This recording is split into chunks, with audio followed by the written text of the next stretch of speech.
from my side. My name is Hannes Lagner-Gröner. I'm a lead cloud architect in Austria. So I'm working with Microsoft Azure since the beginning. The reason for that is I worked a few years from Microsoft Austria, and that's the reason why I came into the situation and have to learn the cloud perspective.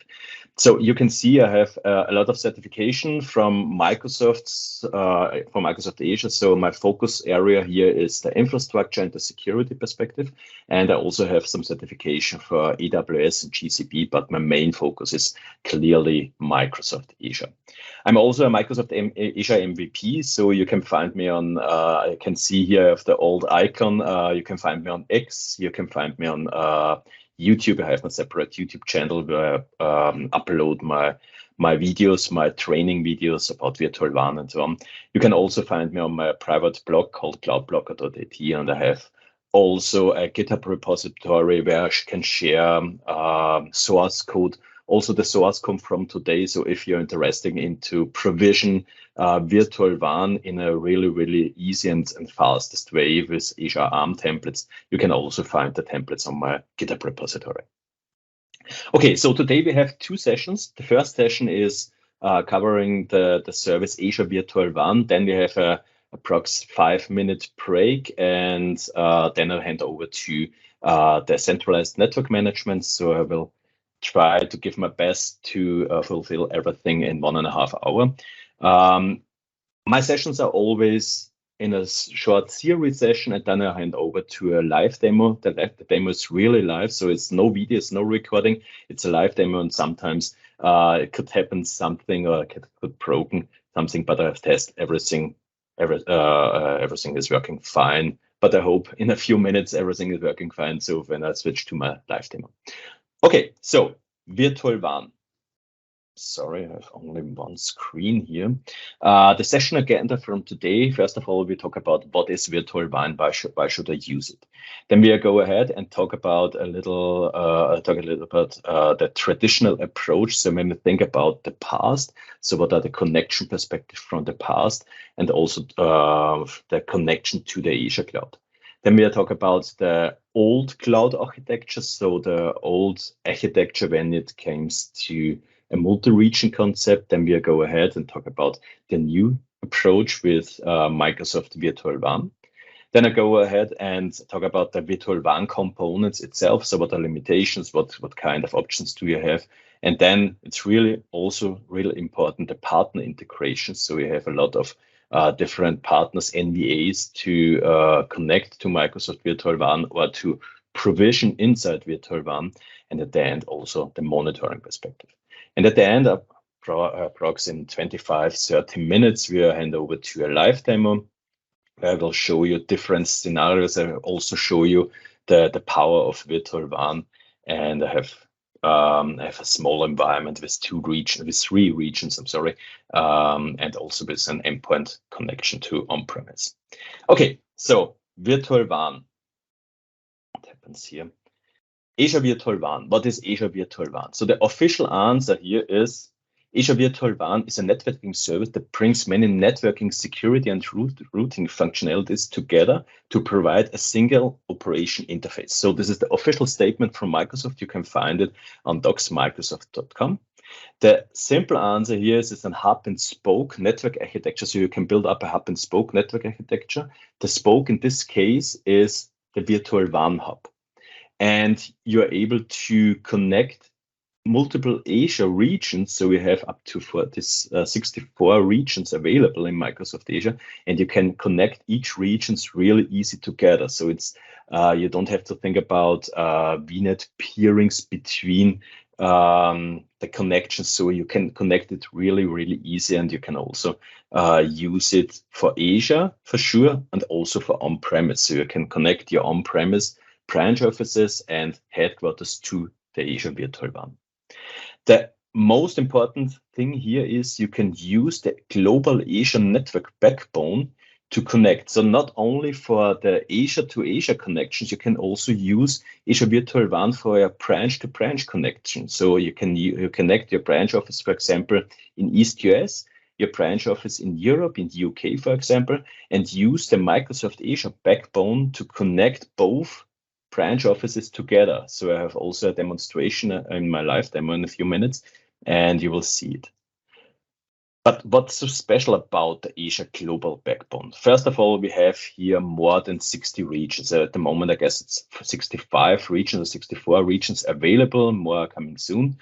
We have a lot of fiber cables, subsea cables. So we have Microsoft have a separate cable between Europe and US. The name is Maria Sea Cable with a huge bandwidth. We have more than 170 edge sites. We have 500 and more network partners and 20,000 more and more peering connections. So the Microsoft backbone is really huge. So when you're using Azure Virtual WAN or when you use the Microsoft Cloud, you can use also the backbone. You can use the regions, the Azure regions, to bring the data center closer to your branch offices. And this is a huge benefit from Microsoft. This is a huge benefit from the cloud itself. Okay. So what's the traditional approach? So when we think about traditional environments, traditional data center architectures, we have exactly this architecture. We have maybe one data center, two data centers. Each data centers on branch offices are connected together. And normally you have a connection from your data center to the cloud. So this is the traditional approach what I've seen in the past a lot of from my customer. So the connection between branch office and data centers in some situations an MPLS connection or as a site-to-site VPN connection. And then you have a single connection from your data center to your clouds. And the bad thing here is you have a bad bandwidth. So the bandwidth means between branch office, for example, and the Azure cloud, because you have one hop to the data center and the second hop is to the cloud. It is higher complexity because you have to fulfill the routing from a data center to the cloud. You have in some situations quality of service in place. The question here is it required? Do you need quality of service?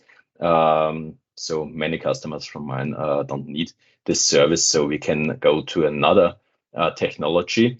From the MPLS perspective, the duration is really long. So when we think about the past, when we have a new branch office and want to connect this branch office to an MPLS, it could take 1 up to 3 months, for example.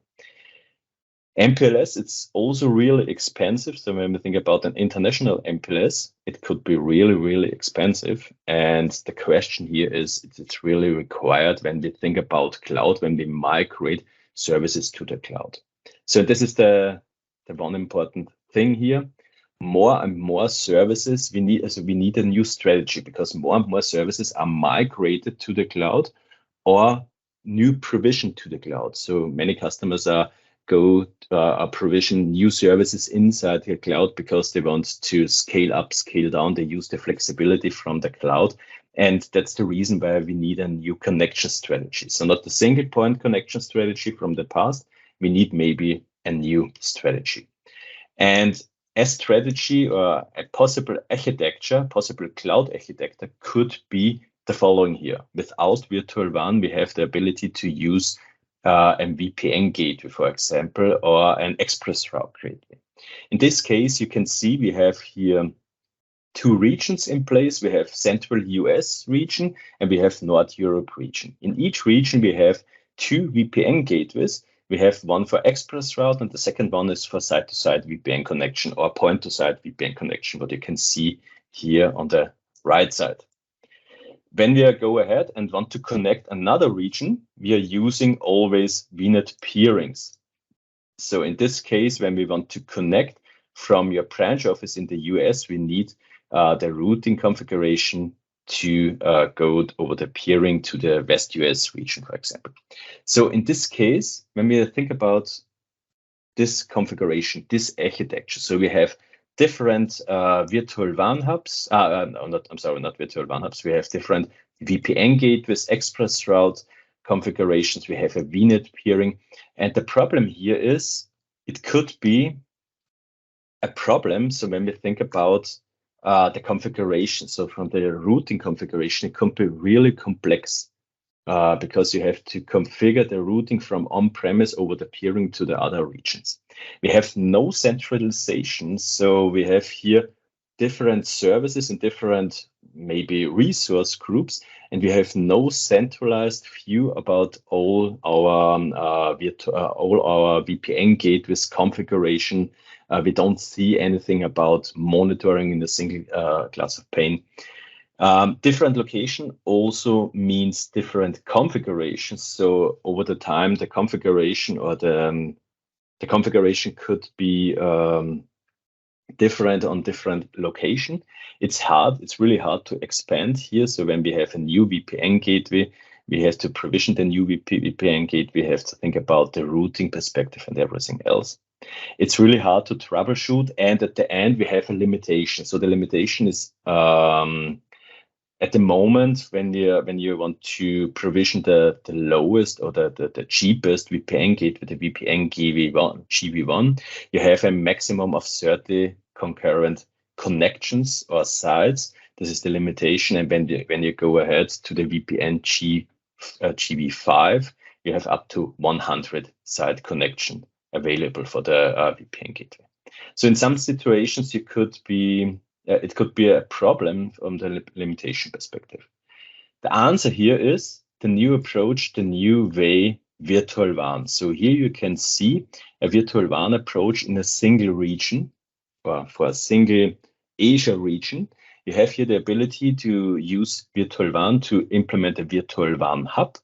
And you can use inside the virtual WAN hub different connection methods. So for example, if you want to provision ExpressRoute, you can provision inside the virtual WAN hub an ExpressRoute gateway. You can also configure a VPN gateway for the site-to-site VPN connection. And for sure, you also have the ability to use point-to-site VPN. Additionally, you can connect up to 500 virtual networks to one VPN gateway. This limitation is not from Microsoft, from the virtual WAN hub. This is a limitation from the VNet peering. So at the moment, you have only the ability to connect up to 500. But I think Microsoft will increase this in a few months, maybe. So the benefit that you can see here on the first slide here, you can see everything is in a single configuration, in a centralized configuration, a single pane of glass. You can see all your connections. So when we think about multi-region, you can configure this one here. So you place your different virtual WAN hubs, different location, and can connect. And you have the ability to connect the branch offices to the closest virtual WAN hub to the Azure cloud.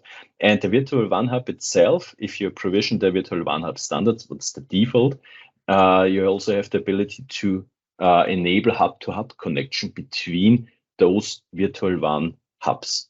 You don't have to configure anything. So this is a fully automatic configuration behind. So Microsoft will handle everything for you. You have the ability to say, okay, I have in my virtual WAN architecture more virtual WAN hubs, and these virtual WAN hubs are connected together. Okay, what are the benefits here? It's less complex. So when we think about the single region connection, it's less complex. It's also less complex when we go ahead and talk about the multi-region concept. You also have a centralized configuration. So you have one virtual WAN hub service, and inside this virtual WAN hub service, every virtual WAN, you can find all virtual WAN hubs and all configuration. You have a centralized monitoring inside virtual WAN. This is the name is Insights. We will see it in a few minutes in my live demo. We have higher limitations. So when we think about the concurrent connection to virtual WAN hubs, from the VPN perspective, we have up to 100 concurrent connection. When we think about site-to-site VPN virtual WAN hub, we have up to 1,000. We are using the Azure backbone for branch-to-branch connectivity, and it's fully managed from Microsoft. So the virtual WAN hubs and also the configuration between the virtual WAN hubs is fully managed by Microsoft. Okay, what are the virtual WAN components? It's really easy. So we're always starting with the virtual WAN service itself. It's represent the global entry point, the global service. It contains all other services like sub-services like the virtual WAN hub, like point-to-site configuration, site-to-site configuration, and so on. It connects multiple Azure footprints across the WAN, so you have the ability to use virtual WAN as a centralized view. So this is the starting point where they have to provision. You will see it in a few minutes. Then we go ahead and provision a virtual WAN hub. In this case, it's a regional resource, so you have to choose, okay, in which region I want to provision which virtual WAN hub. In this case, you provision a virtual WAN hub, and you have the maximum, you can connect maximum of 500 spokes. So this is a peering limitation, what I've mentioned before. You can link here different route tables. You have 3 route table types available. You can connect with gateways. We have different gateway types and also with different connections.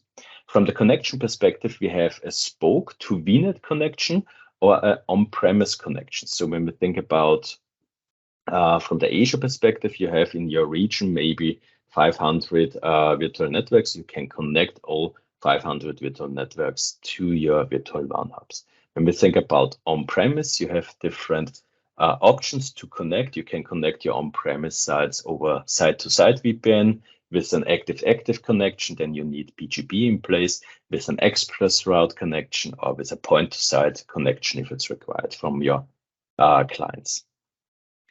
When we think about route tables,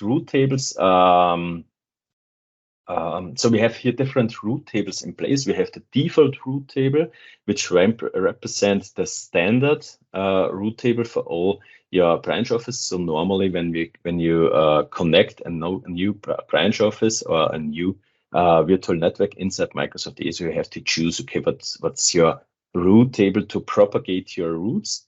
And you can define here the default route table, which means, okay, everyone can see the routes inside virtual WAN. You can propagate to none, so nobody will see the route, so it will drop by other.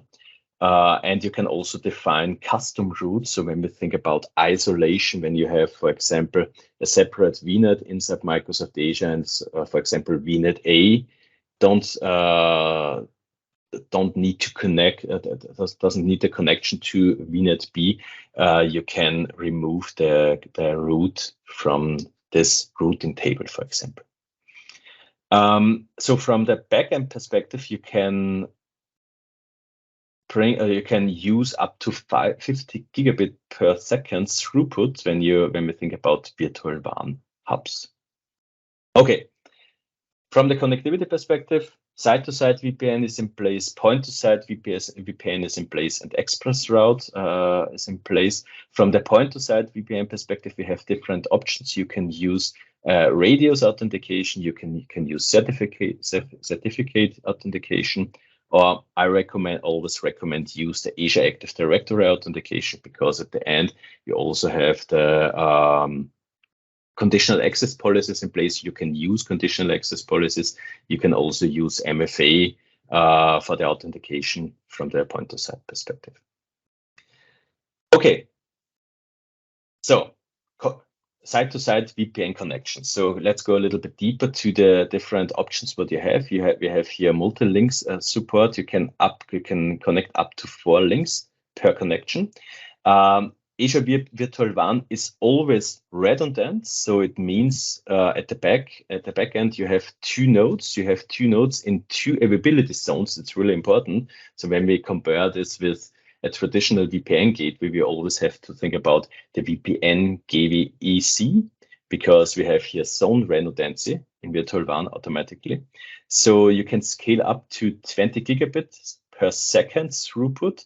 How does this handled? So normally you provision a virtual WAN hub, and then you provision the site-to-site VPN gateway, and you define this with scale units. So one scale unit is starting as a first scale unit is starting with 500 megabits for each line, so for each node. So in the reality, you have 1 gigabit, you have 500 for each node.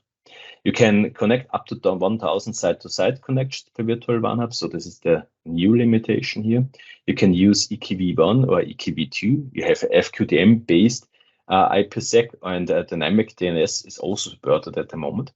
We can also use a custom BGP if it's required. For example, for AWS, it's in some situations you have to change the BGP, their IP address, and it's integrated with Azure Monitor, and you will see this in a few seconds in the live demo. When we think about express routes, so it's only available for virtual WAN standards. So in the past, we have two different options. You can provision virtual WAN hub basic and virtual WAN hub standard. The new way is always provision or always deploy a virtual WAN hub standard, because that basic is deprecated or is deprecated in the near future. And if you think about multiple connections, so different connections like site-to-site VPN and express route, for example, you always have to use virtual WAN hub standard, because this service or this SKU supports express route also. When we think about express route, we have a lower latency, we have a higher bandwidth. So in this case, we can also use up to 20 gigabyte per second. We have an SLA for the end-to-end connectivity, and you can provision up to 8 circuits per region. When you use Microsoft Express Route, you have the ability to implement 2 different circuits. You have the ability to use the private circuit from the internal perspective. So when you want to route all your internal IP addresses, you always route over the private circuits. And when we think about PaaS services, like an Azure storage account without the connection to the internal network over a private link, we can use the Microsoft peering to propagate the routes from the Azure cloud to on-premise and to connect over the Microsoft peering to the storage account, for example. Okay. When we think about point-to-site VPN, you can scale up to 200 gigabits and up to 10,000 users per virtual WAN hub. You have here different options to connect. So I always recommend use OpenVPN with Azure VPN client and Azure Active Directory authentication. But you also have the ability to use certificate-based authentication with radios. When we think about the connectivity, you can use point-to-site connection to connect to other branch, to connect to other virtual networks inside the cloud, and it's also integrated to Azure Monitor. In some situations, it's also really important to implement custom DNS servers. So you also have the ability to implement custom DNS. And also a new feature, you can group your connections. So for example, in the past, you have one IP address space, and when a customer is connecting to virtual WAN hub, to the point-to-site virtual WAN hub gateway, it will get it gets the IP address from exactly this pool. What you can do now is you can define your groups and say, okay, when the customer 1 is connecting, it will get the IP address from this IP address pool, customer 2 for another one. I will show this also in a few minutes in my live demo. Okay, the partner integration is also really important. So when we think about virtual WAN hub, normally you would provision a virtual WAN hub without any firewall technologies. When we go ahead and convert this virtual WAN hub to a secure virtual WAN hub, you can choose the Azure firewall, or you can also choose third-party vendor like Barracuda, Cisco, Fortinet. And here you can see the different options what you have. So when we think about SD-WAN technology, you want to connect from on-premise to the cloud over SD-WAN technologies. You have here the ability to use Barracuda, Cisco, VMware, Versa, and Aruba. When we think about only NVAs technology, you have here the ability to use Checkpoint and Fortinet. And when you want a combination, and this is the first vendor which give you the ability to implement both. So the SD-WAN and the NVA, you have a combination here for when you use Fortinet NVAs inside virtual WAN. So you can convert the virtual WAN hub into a secure hub and use Fortinet, for example, for the SD-WAN technology and NVE. And at the end, when it comes to monitoring, you have here insights in place. On the right side, you can see a small screenshot about insights. You can see here the full architecture about Azure Virtual WAN, and you also can see here the connectivity state of your endpoints. You get more information when you go to the metrics. You can see, okay, the bandwidth to the on-premise connection. You can also see the latency. And if it's required, you can also implement an end-to-end monitoring over Azure Network Monitor. Okay, so let's go to the live demo. You can see here my environment. I've implemented an Azure Virtual WAN in West Europe, also in the UK, also one Virtual WAN hub in West Europe, I'm sorry, one Virtual WAN hub in East US too. I have 3 branch offices, one in East US, one in the UK, and one in West Europe. What you can see here, I have also implemented 2 virtual networks inside Azure and connected to the closest virtual WAN hub. So first of all, we are testing the VPN connection. So I have here on the right side my client, and I want to connect over Azure Azure VPN to the virtual WAN hub environment. Then I go ahead and give you an overview about the virtual WAN, the single pane of glass. So where you can find the virtual WAN hubs, where you can scale up, scale down, where you can see the connection between on-premise and the cloud and so on. Then we go ahead and test the connection between the 2 branch offices, and you can also see the throughput and also the latency between, for example, in this case, East US and the branch office in UK, also from the West Europe perspective. Then we go ahead and I want to show you the Azure Insight perspective, so where you can see the architecture from Virtual WAN, also the connection to on-premise, and also the end-to-end monitoring. And at the end, I will give you an overview about the automation. So when we think about cloud, the starting point is, okay, we provision everything over the Azure portal, but over the time, we want to switch to infrastructure as code. And when we think about Azure Virtual WAN or all services inside Microsoft Azure, we always use infrastructure as code. And I want to give you an insight about how easy it could be to provision Azure Virtual WAN, for example, in my case, with ARM templates, or you can also use Terraform, Azure Bicep, or what you prefer. Okay, so let's start. I will drop my presentation here and hand over to my live demo. You can see here, I hope the size is okay for you. You can see here my virtual WAN environment. So I have 2 resource groups, and in the main resource group, you can find all services or all required services for virtual WAN. You can see here, I have here 4 virtual networks in 2 regions, in West Europe and East US too. And you can see here, I have my virtual WAN service itself. So when I go inside the virtual WAN service, you can see here in a single pane of glass, all your environments. So in my case, I have 1 virtual WAN hub in West Europe, and I have a second virtual WAN hub in East US too. When we go ahead and go inside the virtual WAN hub, for in this case in West Europe, you can see here in my virtual WAN hub, I've configured VPN sites, in this case 2 VPN sites, and I also have configured point-to-site VPN. I have no ExpressRoute, I have no firewall, I have no NVE. So this is a normal Azure Virtual WAN hub, so I don't convert this virtual WAN hub into a secure virtual WAN hub. So when we think about upscaling, or when we think about the connectivity to on-premise, you have here the ability to use point-to-site VPN. In my case, I have here 2 connections, one connection to the site in UK, the another connection to the site in West Europe. Both are connected successfully.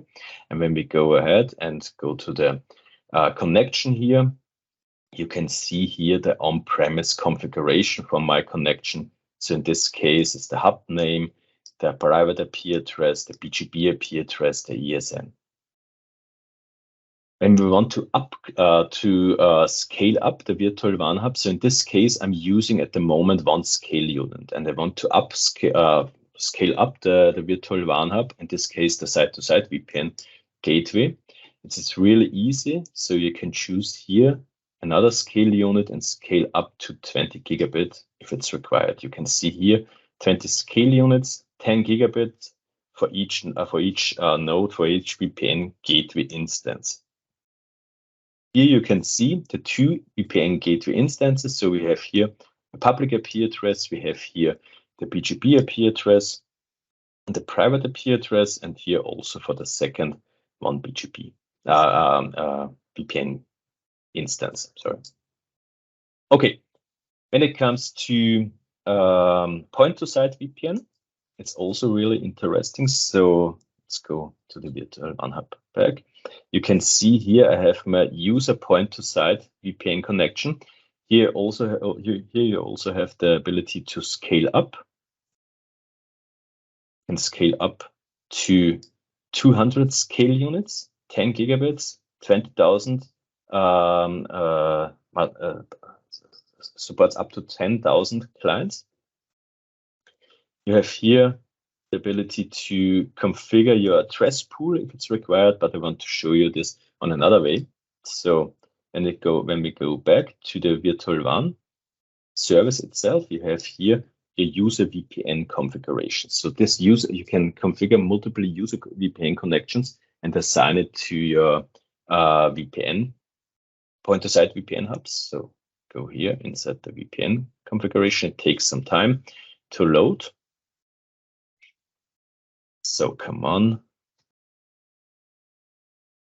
Here you are. Here you can see my address pool, my connection, the connection status was succeeded, and the tunnel type is OpenVPN. So when we go to the configuration perspective here, you can see here it's connected to my virtual WAN hub. From the tunnel type is OpenVPN. You also have here the ability to use Azure certificates, Radius authentication, or in my case, Azure Active Directory authentication. And what you can do here is you can use user groups and assign based on different criteria your user groups, and to give different IP address pools to different users. So this is a new functionality what you have in Azure Virtual WAN.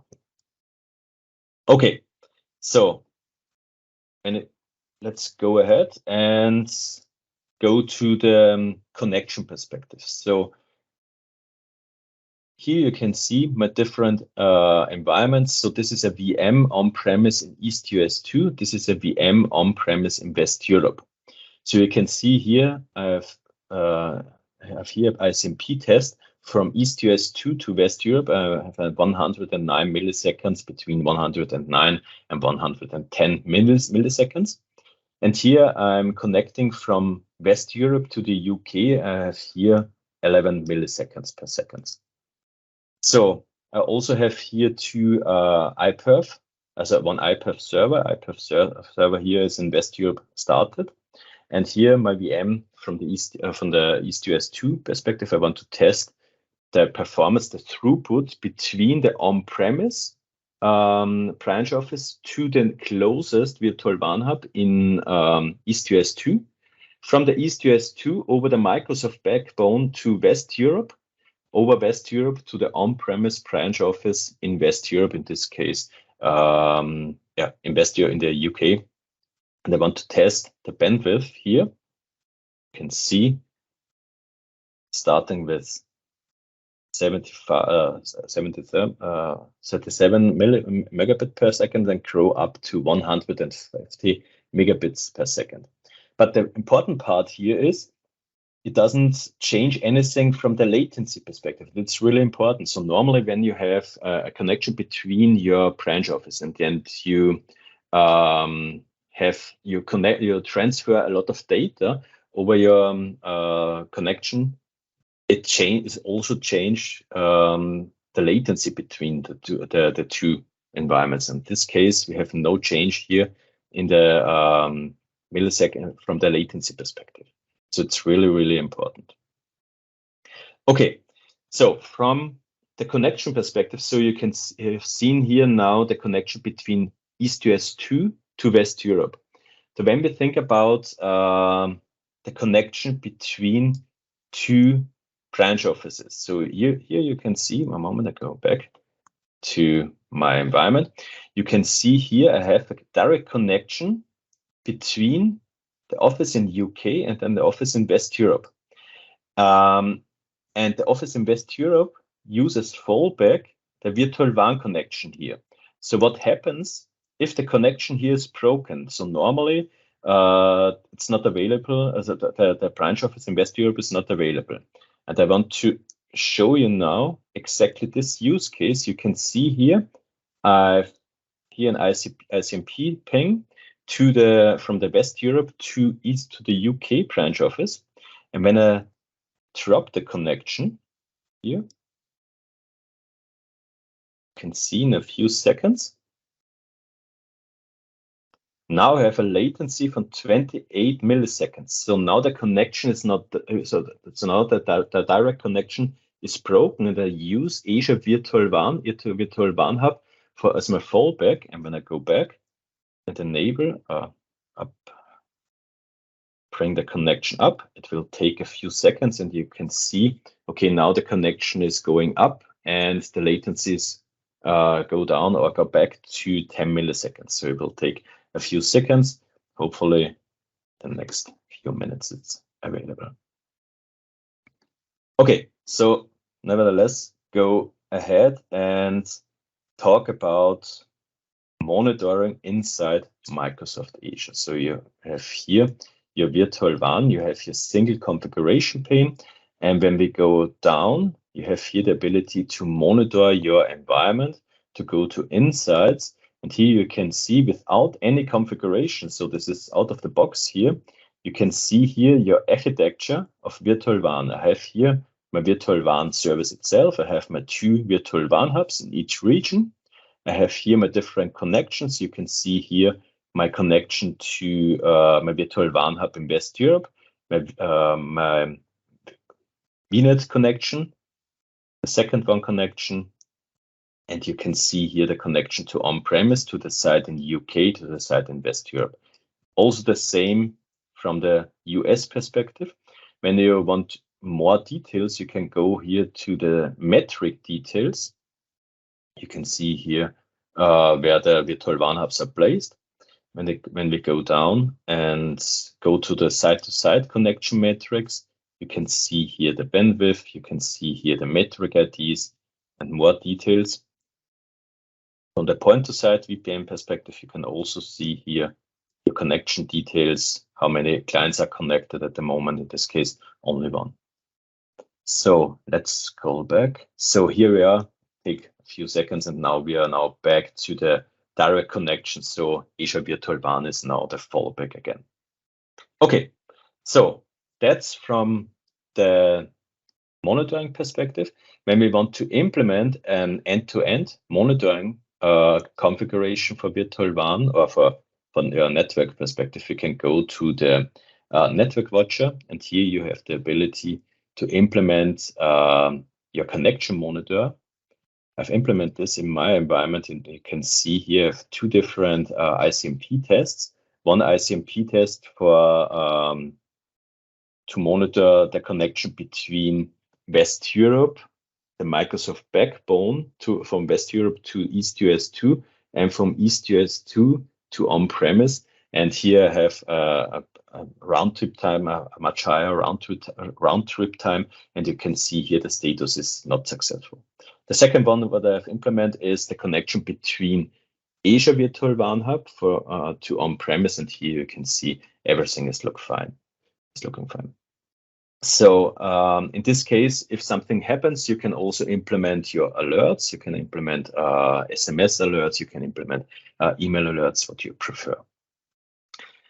Okay, so I have to look at the time. It looks good. So finally, I want to show you, or I want to give you an overview about the infrastructure as code possibilities, what you have. So my environment, this environment with 2 virtual WAN hubs with the connection from the Azure perspective. So 4 virtual networks inside Microsoft Azure. Also the virtual WAN hub connection from Azure to on-premise, the BGP configuration, is everything here in this document, in this ARM template here. You can see here I have my different resources. I have my virtual WAN service itself. I have here my 2 different virtual WAN hubs in West Europe and East US 2. You can define the region in your parameter file if it's required. We have here my, okay, I'm sorry, a bit higher from the sizing here better. You can see here I have my virtual networks configured inside the ARM template, and here you can see the connection between the virtual WAN hubs and the virtual network gate, the virtual networks inside Microsoft Azure. Here you can see the point-to-site VPN configurations, everything here in place. There's point-to-site VPN gateway, and everything is here in exactly this document. And if you want to get more details here in the template, feel free to download the templates from GitHub repository. You can find it really easy, or you can go to my YouTube channel and also have a look to my video about Azure Virtual WAN. Okay, so that's it from the virtual WAN perspective. So that's it from the first live demo. Sorry. Are there any questions available? So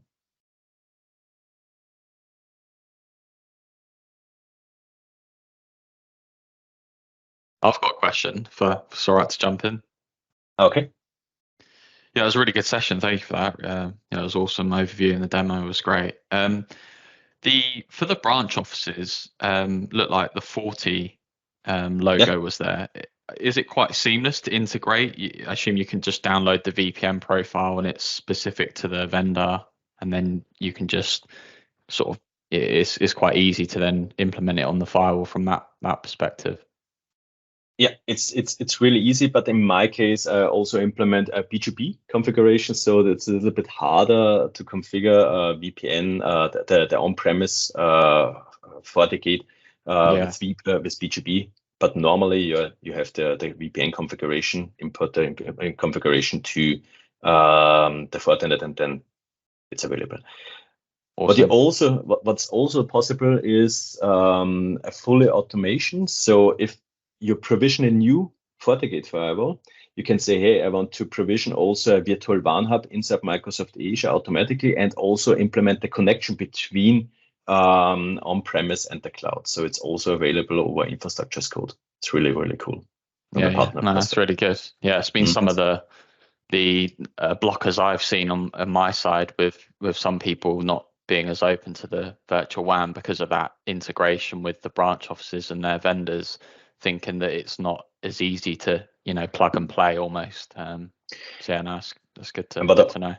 What I also really love, but I have no time to present this today, is the routing perspective. So you can also isolate different environments. It's really easy to implement. So you define your own route, propagate your route, and you can define your isolate environments inside Microsoft Cloud. So it's really, really cool with this functionality with custom routes.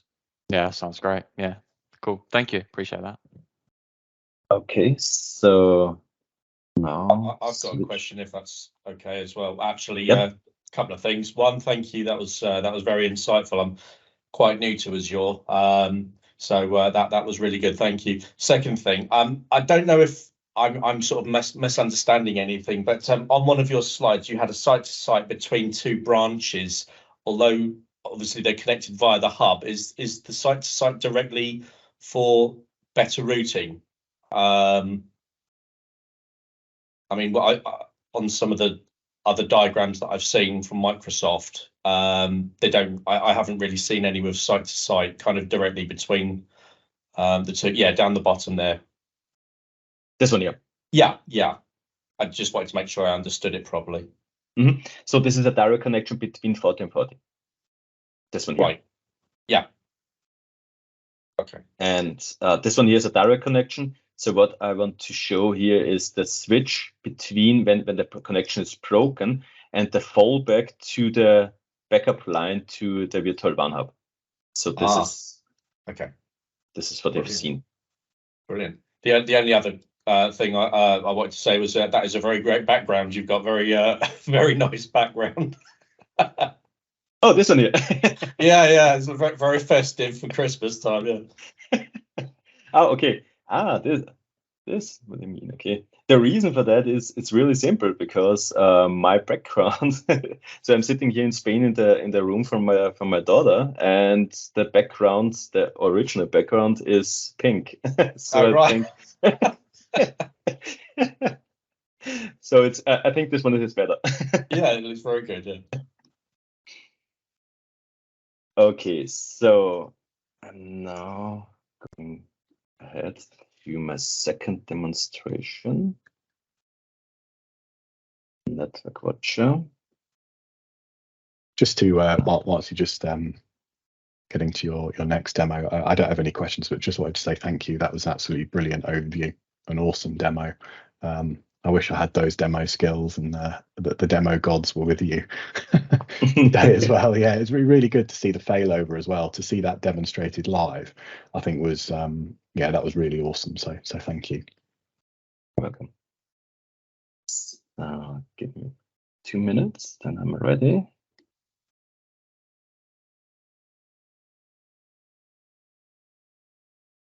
So just one other thing from me, is it the Azure templates repository within your GitHub, and there's a virtual WAN one in there? I've just found that. I was going to just paste that in the chat if that was the one. Yes, exactly. Well, yeah, just in case anybody wants to try that out. Okay, program.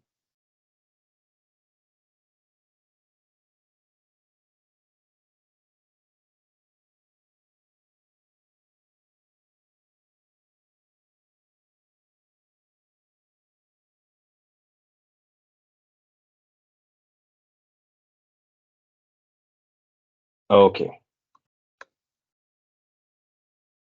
So the second one.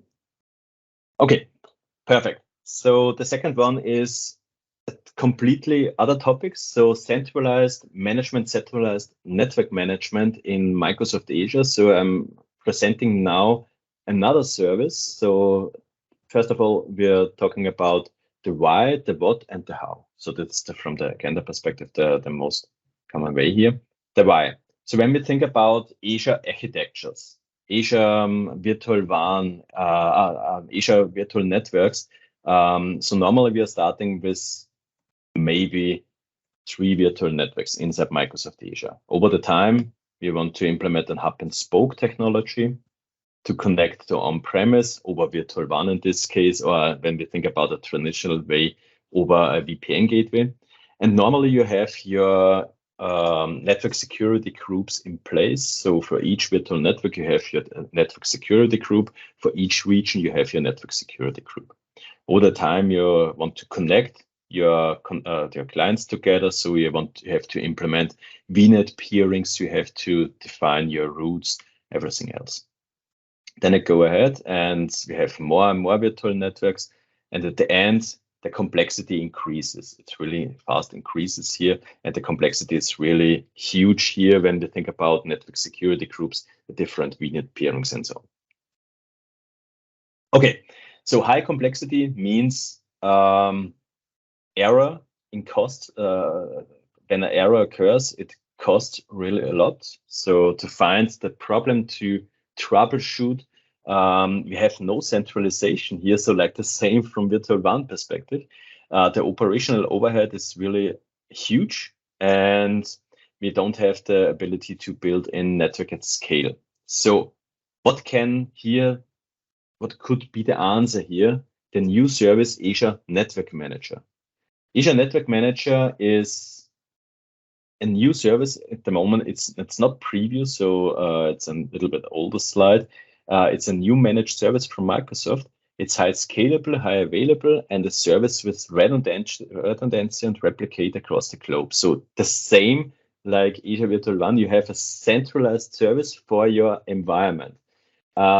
This is only for Azure, so you don't have the ability here to configure Azure to on-premise connections, so a site-to-site VPN or whatever. But you can manage your virtual networks. You can manage inside Microsoft Azure your virtual networks, your hub and spoke architecture or full mesh architecture. And you also, and this is the really important part here, you can also manage your network or admin security rules. First of all, I want to go to the manage virtual network perspective and also switch after this short presentation to a live demo. To manage the virtual network perspective, you have the benefits here from the low latency with high bandwidth. So this is not new. What we are doing in the back end is we are implementing VNet peerings between the different VNets in the same region or across different regions. You have here the ability to roll out network changes through a specific region sequence and also a frequency when you prefer. So this is really new. In the past, we have our connections, and with this configuration, for example, you can build up your new configurations. You can say, hey, I want to implement a full mesh architecture and roll out the full mesh architecture only to 2 regions. And over the time, when everything else is in place, you can implement or you can roll out the configuration to the other regions as well. Another really interesting thing here is when we think about VNet peering. So what happens when you change the IP address space for one VNet peering endpoint, for example? You have to synchronize the VNet peering. The reason for that is in the other region or the second VNet, the root has to implement here. And it's not required when you use Azure Virtual Network Manager, because the synchronization is in the backend and it's not required here. The how can it work? So how we start to implement Virtual Network Manager? First of all, you define your scope. So you're deploying your Virtual Network Manager. You define what kind of functionalities should be in place. So the network functionality in this case. Then you define your scope. Your scope could be, for example, your subscriptions, but we will cover this in a few seconds. Then you go ahead and create your network groups, create your configuration, and deploy your configuration. Okay, define the scope. The scope could be one subscription, management group, or tenant level group. It's really, really interesting when we think about tenant level group with cross-tenant connections. Then you can change the scope. So you can change the scope if you want later on. So you can start small. So for example, only implement one subscription and growing over the time, so second subscription or one step ahead, one step up to the management group. And you can also implement the tenant level group later on if it's required. Tenant level group means, so for example, you have your productive environment, your productive tenant, also your subscription, and you have a really separated tenant for your dev and test environment, also with different subscription. So in this case, you can connect the other tenants to your single configuration in, for example, the productive environment, and this is the tenant level connection between 2 different tenants, and you can also see here the subscription from 2 different tenants if it's required. But I will show this in a few seconds in my live demo. Then you go ahead and define your network groups. A network group is a global container that includes virtual network resources. You have here 2 different options. You have the ability to assign static resources, or also you have the ability to assign dynamic resources. The benefit here is you can segment your environments into different areas. So for example, dev environment, test environment, productive environment into different groups. It's also possible to implement the configuration. So for example, one virtual network in 2 groups or in more groups if it's required. Then you can define your static. Static is really, really easy. So you can define your network groups and say, hey, I want to implement exactly this virtual networks into my static group. In this case, the cross-tenant level is supported, so only in the static group. So when we think about dynamic groups, it's not supported to use the cross-tenant level. It's only supported for the static network group level. When we think about dynamic groups, at the back end, you're using Azure policies. You can define your policies and define inside the policies your requirements. So for example, if there is a specified tag with a specified value assigned to your virtual network, please add this to my dynamic group. And the policy perspective is also the reason why it's only the tenant level is only available for static resources, because you don't have the ability to define policies over 2 tenants, for example. You can also only define policies for 1 tenant. To define new network groups, it requires the right permission. The permission here for dynamic is the networking built-in role or the resource policy contributor. If you want to go a little bit deeper in the more custom way, you can also define your custom policies. To define a custom policy, the 3 permissions here are required: policy assignment right, policy definition right, and network group join action is required for custom policies, for example. Okay, then at the end, you can define your configuration, your virtual network configuration. Here is it really important to define a topology. You have here 2 different options to define your policy, 3 different options, I'm sorry.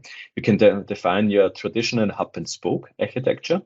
You can define a mesh architecture, which means each virtual network is connected together with a direct connection. Or you can define, you can define your hub and spoke with direct connection. So this means when it comes to an on-premise connectivity, it always uses the spoke, the hub, I'm sorry, not the spoke, the hub, to communicate with the on-premise connection with the on-premise side. But it also have the ability to connect directly from one virtual network to other virtual network. And at the end, you deploy the configuration. You can specify during the deployment your regions where to deploy the configuration. Keep in mind, it could take some time. At the past, it could take up to 15 minutes. Now it's, in my case, I hope, in my live demo, it also works fine. In up to 5 seconds, the connection is done. From the limitation perspective, if you have a customer with more than 15,000 Azure subscriptions, so I don't have a customer with so many subscriptions, you can only apply Azure Virtual Network policies at the subscription and resource group level. So it's really important, this limitation, but I've never seen a customer with more than 15,000 Azure subscriptions. So we will see. Okay, so let's hand over to the live demo. I hope everything is working fine.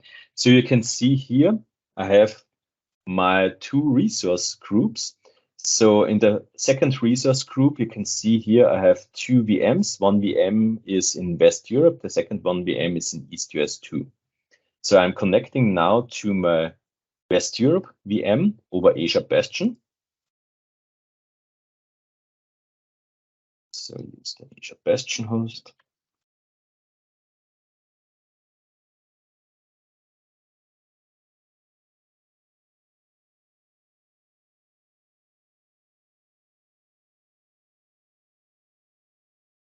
Okay, and here you can see, I hope it's big enough. So I want to ping 192.186.0.4, and this is the second VM in East US 2. So you can see here, this is exactly this IP address here. I want to ping this IP address, and it's not available, or it's not possible at the moment. Okay, so the second one here is I have a second resource group, and inside the resource group, you can see here, I have here my Bastion host, the public IP address. The Bastion host is assigned to my West Europe virtual network. I have here my two virtual networks, one in East US 2, one in West Europe. Here you can see I don't have any VNet peerings in place. So this is the reason why we don't have a connection between the West Europe and the East US 2 VM. And here you can see the new service, Azure Network Manager service. It's provisioned in West Europe, but it's only the service provisioning here. And this is the Azure Network Manager. Inside the Azure Network Manager, you can define your features. In my case, I'm using at the moment the connectivity feature only. The security we will cover in a few seconds on the second topic of the second area of the presentation. Here you can define your scope. In this case, in my tenant, I have my scope only one subscription. You can define here, you can change here the scope. You can go one step ahead. So we can go to the tenant level, to the management group level, where you can select a second one subscription, what you prefer. In my case, I only have one subscription here in place. From the cross-tenant perspective, you can connect here a cross-tenant connection. To do this, it's required to have a user in the second one tenant with a specified permission. And exactly with this user with this permission, you're able to connect your second tenant, and you can see here your management groups and also your subscriptions if it's required. Okay, so first of all, what we have to do is we have to define network groups. In my case, I've prepared two network groups. The first one is a static network group. It's really simple. So we can go here to the network group, go to the group members, and here you have the ability to assign new virtual networks manually. The assignment is also really easy. You can see all your virtual networks from your scope. So in this case, I have exactly this virtual networks in my subscription, and if it's required or if I want, I can connect another one subscription manually or add another subscription manually to my static group. I also have the ability to use dynamic groups. So in this case, I have group members for sure.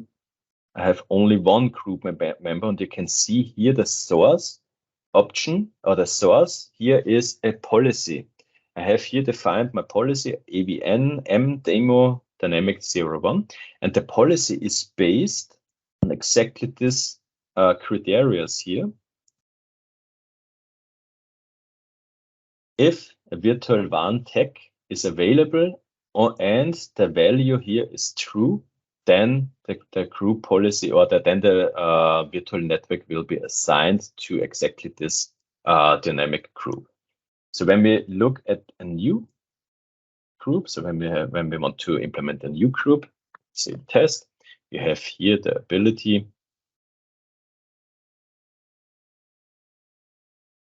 to implement group members, and I want to add based on a policy, so a dynamic group members.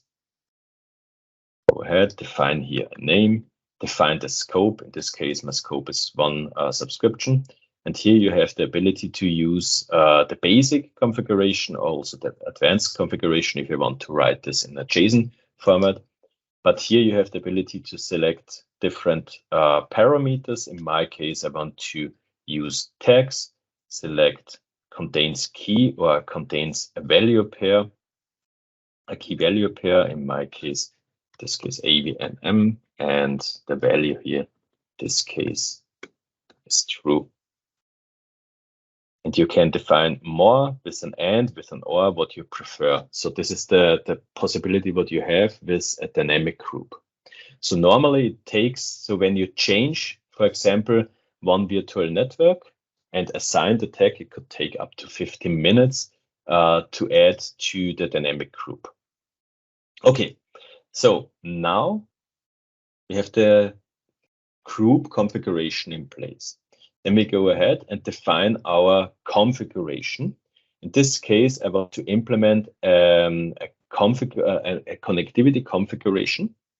So here you can see I've implemented a global mesh. That's really important. So when you create a new configuration and you want to implement a mesh configuration, always enable the global mesh. So if you have more than one region. So let's go to a new configuration, implement a new one, define here a name, go to next, define here the topology, in this case a mesh topology, or if you want, you can also implement a hub and spoke topology. But here, this is the really important checkbox here. If you have more than one region, please always enable the global mesh across regions. And then you can define here your network group for the assignment and say, hey, I want to define exactly this network group. And then the new functionality here is in preview. You can go to the visualization and you can see here normally the visualization layer. Where is it? Ah, here, I'm sorry. A bit small. And here you can see the functionality here. So in my visualization, I have now 2 virtual networks to connect together. Okay, so sorry. So I have now the configuration in place. And the next one here is the deployment. You have here different options to deploy your configuration. You can go here and select the configuration, click on deploy, and say here the configuration, the connectivity configuration is selected here now. And I want to choose the regions. In this case, I want to choose East US2 and West Europe because my 2 VMs are placed in East US2 and West Europe. Click on next. Preview. You can see here, make it a little bit smaller, then it's easier. You can see here I've added a new configuration to West Europe and East US2. Click on deploy. It will take a few seconds. And normally, in a few seconds, the connectivity or the connection is available.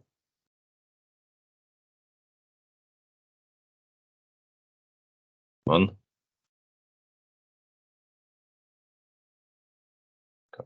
on.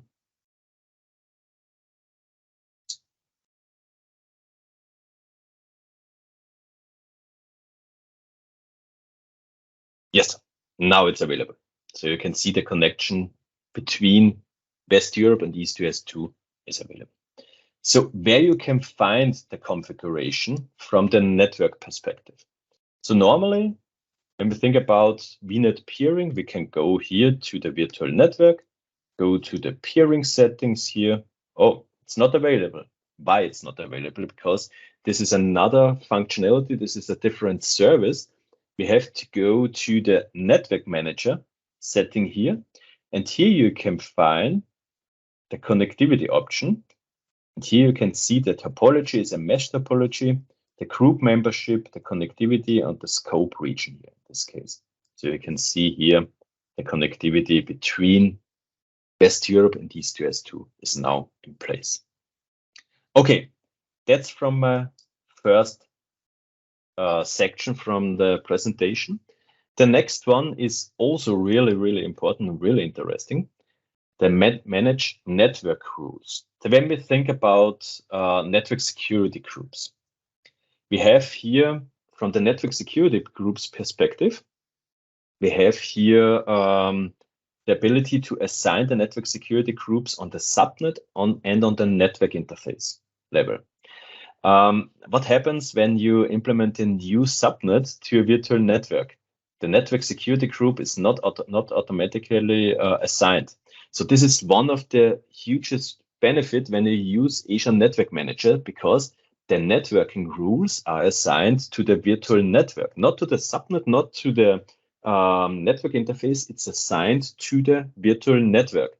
And that's really important.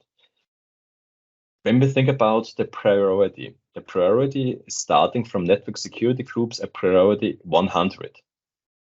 This is the lowest priority what you can choose. When we think about networking rules with Azure Network Manager, you can choose priority 0 or priority 1. it's always on the highest priority before network security groups. So we'll see in a few seconds the connection between different virtual networks, what's first and what's then. When we think about the action types, network security groups only have a deny or allow action.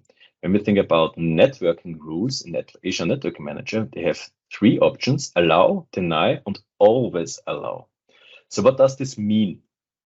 When we think about the 3 rule types, the traffic comes in. The traffic comes to the admin rules from the Azure Network Manager. It's always the first line of defense. So every time a new connection is coming from another virtual network, from another VM or whatever, always the connection is coming to the Azure Network Security, so the admin rules from the Azure Network Manager.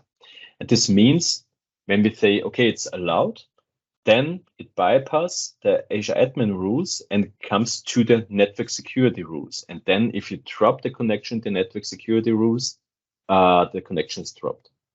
When we think about allow, always allow. So when it's allowed in the admin rules from the network manager, it is allowed. So it doesn't ask the network security groups or check the network security groups for drop reasons. And the third one is the deny option. Yeah, for sure, it's clear. So when it's denied in the admin rules, it's denied.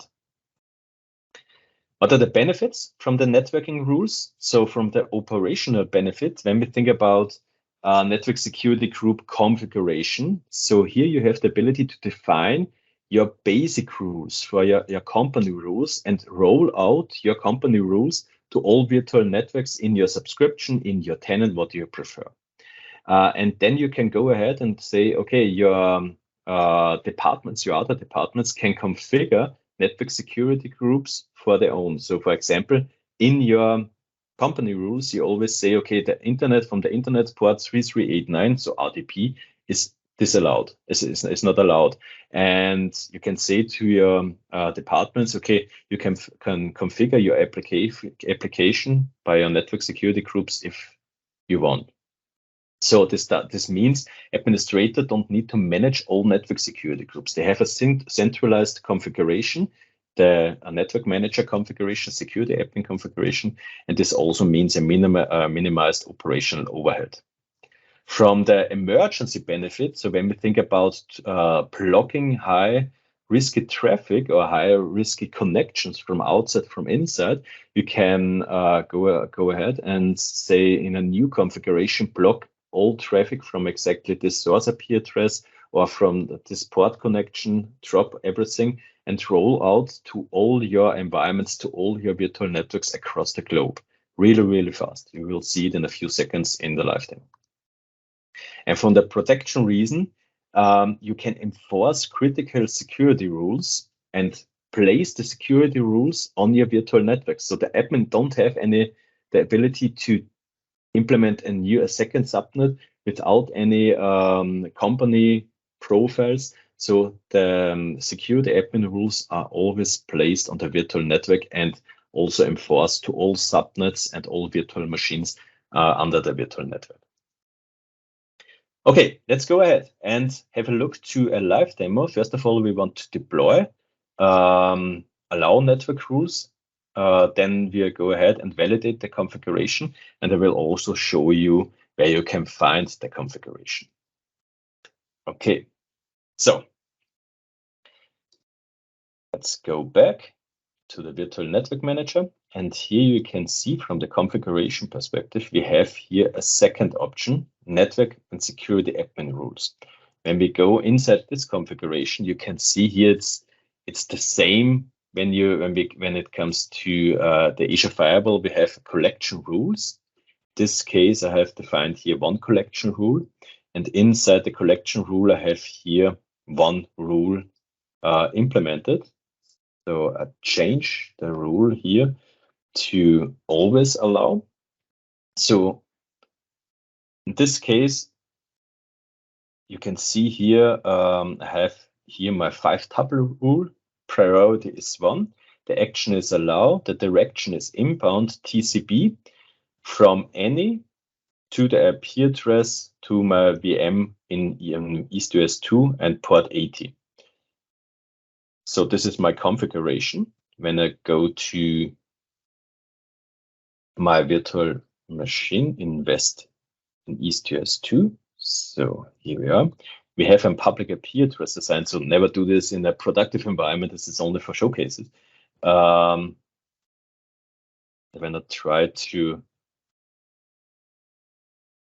connect to the public IP address, you can see it's not possible at the moment. The reason is really easy. I've implemented here a network security group. And the network security group for sure is blocking everything from outside the virtual network. Okay, so it's not available. The website is not available. So let's go ahead and deploy the configuration from the virtual network manager. I want to show you now the second option what you have. The first option is deploy the configuration from this perspective. The second option what you have, go to the deployments, click on deploy security admin configuration. Select here your configuration. Select your regions. In this case, I only want to deploy the configuration to EastUS2. Click on next. So here I want to add a new configuration. Click on deploy, and deployment is now starting. So what will happen is now at the back end, the configuration will now deployed to the virtual network and will be assigned to the virtual network. But at the end, it will not work. The reason is really easy.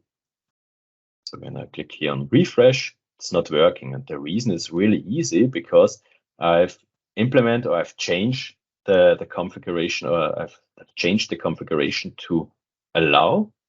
So when we go here to the configuration, to the rules, and click on edit, you can see here the action is allowed. So this means the traffic comes into the security admin rules. The security admin rules says, okay, yeah, port 80 is okay for me. So go ahead and check the network security group. And in the network security group, we have a drop because the last rule, the last default rule from network security groups, network security rules always says drop everything from outside the virtual network.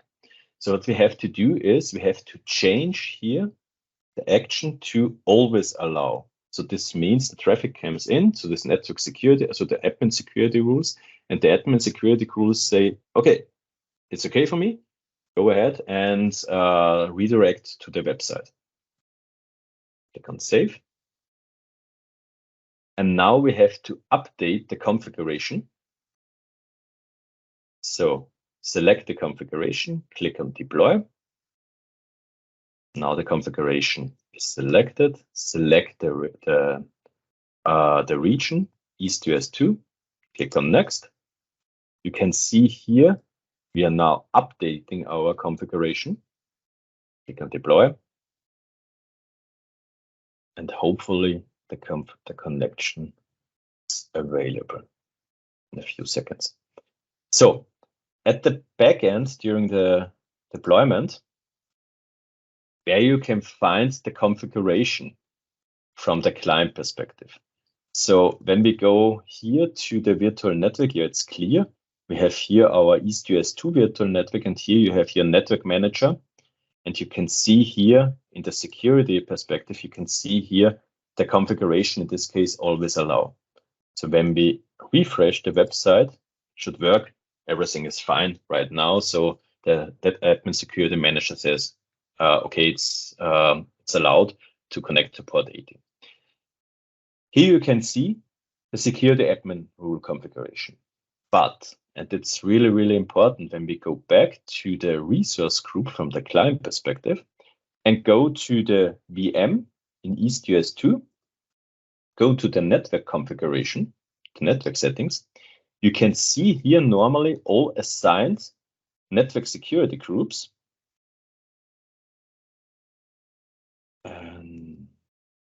Just a new.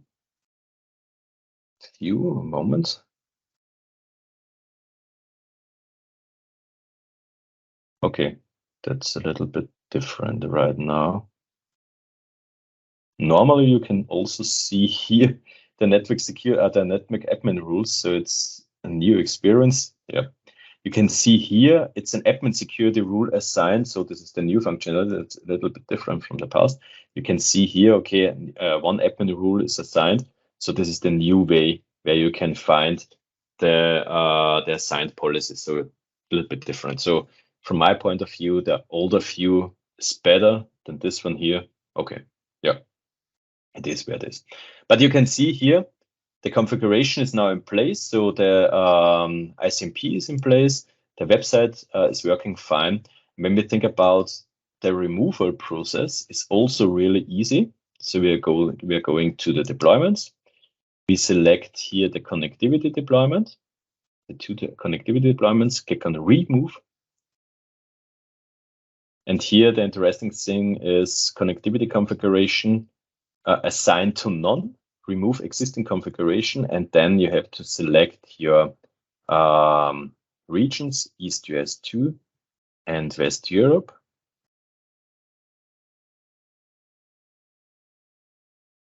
Click on next, and here you can see we are now removing a configuration in West Europe and in East US 2. Click on deploy. It'll take a few seconds.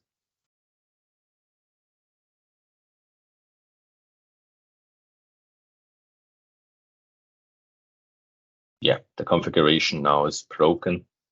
See, it's not possible to ping the VM in East US 2, so you have no configuration, no connection between those two environments. And the second step here is to remove the security admin configuration. It will take a few seconds as well, and then you are not able to connect to the website anymore. Okay, so I'm fully in time. Yeah, that's from my second presentation. I hope you like it. I hope you enjoy it and have some questions. Just for me, just to say thank you. That was brilliant, absolutely awesome. I have to confess, it's not an area I know very well in Azure, the Virtual Network Manager. So that was really good. Just seeing how you applied those different configurations across was absolutely brilliant. So thank you. That was just awesome. Yeah, thank you. That was really good. Thank you.